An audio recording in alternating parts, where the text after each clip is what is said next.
जो विषय है वो आजीवन कारावास पाए हुए बंदियों को नियम के अनुसार परिहार देते हुए कारा मुक्त करने के नियम और प्रक्रिया के संबंध में है। जैसा कि हम आपको बताएंगे, ये नियम, प्रक्रिया और व्यवस्था काफ़ी लंबे अरसे से चली आ रही है, लेकिन कुछ कारणों से अभी अभी ये बहुत ज़्यादा खबरों में आ गया है और पब्लिक डोमेन में इसके रूल्स की, प्रोसेस की जानकारी अधिक नहीं है। तो मैं सबसे पहले ये बताऊंगा कि बिहार में जो नया जेल मैनुअल 2012 वर्ष में बनाया गया था, जिसे बिहार कारा हस्तक 2012 कहते हैं, उसके नियम 474 से 487 में विस्तार से प्रक्रिया दी हुई है, जिसको देखा जा सकता है। उस प्रक्रिया में ये लिखा हुआ है कि जो लोग आजीवन कारावास की सज़ा पा करके जेल में दाखिल हुए, उनको कितने दिनों के बाद कारामुक्त किया जाएगा और किस तरीके से किया जाएगा। और उसमें जो बुनियादी बात है, सबसे पहली बात वो ये है नियम में कि कारा में 14 वर्ष की वास्तविक संसीमन अवधि पूरी होनी चाहिए। यानी कैलेंडर से गिन करके दिन, महीने और साल 14 बरस तो अवश्य, कम से कम 14 वर्ष जेल के अंदर बिताए हों और जेल में अच्छे चाल चलन के लिए, गुड कंडक्ट के लिए परिहार यानी रेमिशन देने का नियम कारा हस्तक में है। तो परिहार समेत 14 वर्ष की अवधि पर परिहार की अवधि जोड़ने के बाद 20 वर्ष की गणना होनी चाहिए। तो ये परिहार जो है ये नोशनल है, ये रिवार्ड पॉइंट है या बोनस पॉइंट है, लेकिन इसकी गणना भी महीने और साल में होती है। तो 14 वर्ष की वास्तविक अवधि और 20 वर्ष परिहार समेत करके जिनको योग्य पाया जाएगा उनकी कारा मुक्ति पर विचार किया जाएगा। अब उस विचार करने के लिए प्रक्रिया और शर्तें हैं और इसके लिए एक राज्य स्तरीय परिषद भी गठित है, जो इस मामलों पर विचार करके अपनी अनुशंसा सरकार को देती है कि कौन कौन से बंदी इस नियम से कारा मुक्त होने के लिए योग्य पाए गए।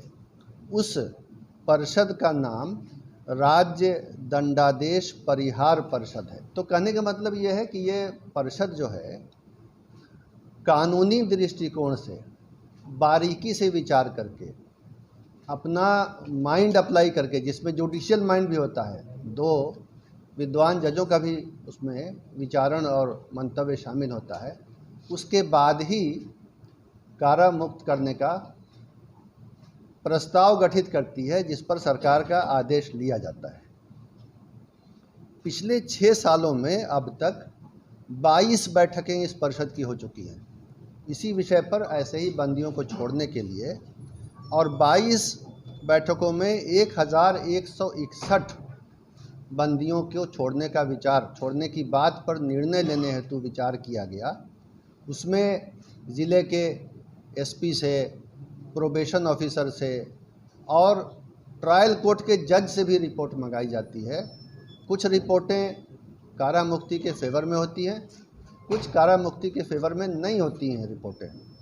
तो अब तक जो पिछले 6 सालों में 22 बैठकों में 1161 बंदियों की रिहाई के लिए विचार हुआ है, उसमें से जो उपयुक्त फिट पाए गए हैं, रिहाई के लिए फिट पाए गए हैं, ऐसे 698 बंदियों को समय समय पर आदेश निकाल के सरकार ने छोड़ा है और वो अब समाज में एक नई जिंदगी बिता रहे हैं। इसके अलावा कुछ और भी नियम है जिसमें अन्य प्रकार के सजा याफ्ता बंदियों को भी छोड़ने के लिए समय समय पर वन टाइम डिसीजन, एक बार का निर्णय लिया जाता है, जो सामान्यतः 26 जनवरी यानी गणतंत्र दिवस, 15 अगस्त यानी स्वतंत्रता दिवस और 2 अक्टूबर अर्थात महात्मा गांधी जयंती के अवसर पर सरकार लेती है।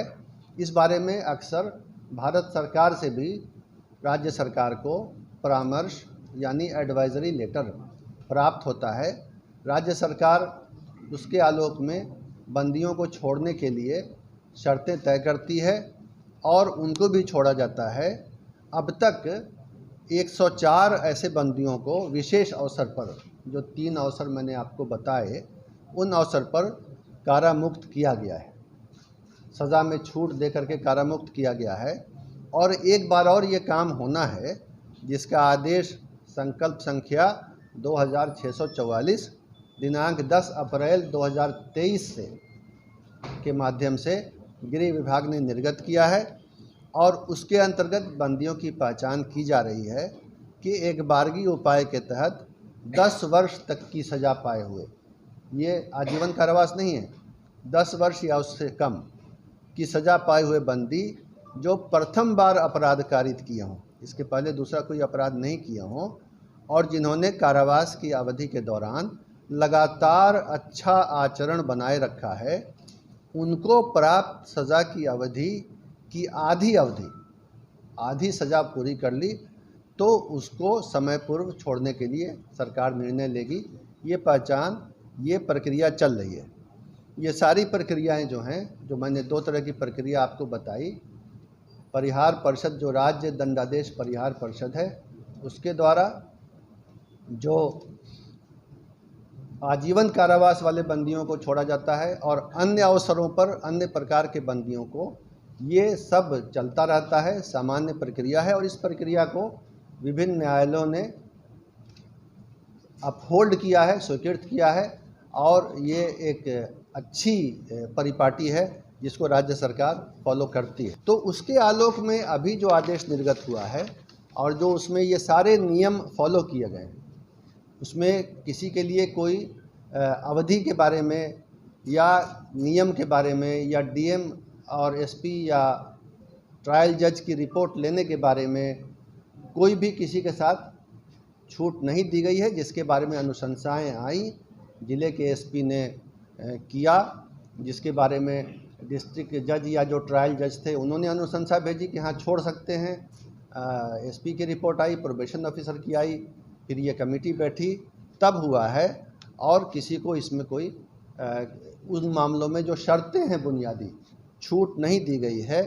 एक बंदी जो राजनीतिक बंदी हैं, श्री आनंद मोहन का नाम आ रहा है, मीडिया में भी आ रहा है, उनका भी केस अलग कुछ नहीं था। वो उनको भी जो है, उनकी तो 14 वर्ष नहीं 15 वर्ष 9 माह 25 दिन की वास्तविक अवधि पूरी हो चुकी है। 14 वर्ष के बदले 15 वर्ष 9 माह 25 दिन, और परिहार सहित अगर जोड़ें तो 22 वर्ष 13 दिन की सज़ा पूरी हुई है। और बाकी बंदियों की भी इसी तरह 14 वर्ष से अधिक और 20 वर्ष से अधिक पूरी हुई है। ये एक सामान्य प्रक्रिया है प्रशासनिक, और पहले से चली आ रही है, और इसमें किसी तरह का कुछ नियम के पालन में कोई कमी नहीं की गई है। यही बातें आपको बतानी थी और आपने इसको धैर्य के साथ सुना, इसके लिए मैं आपको धन्यवाद देता हूँ।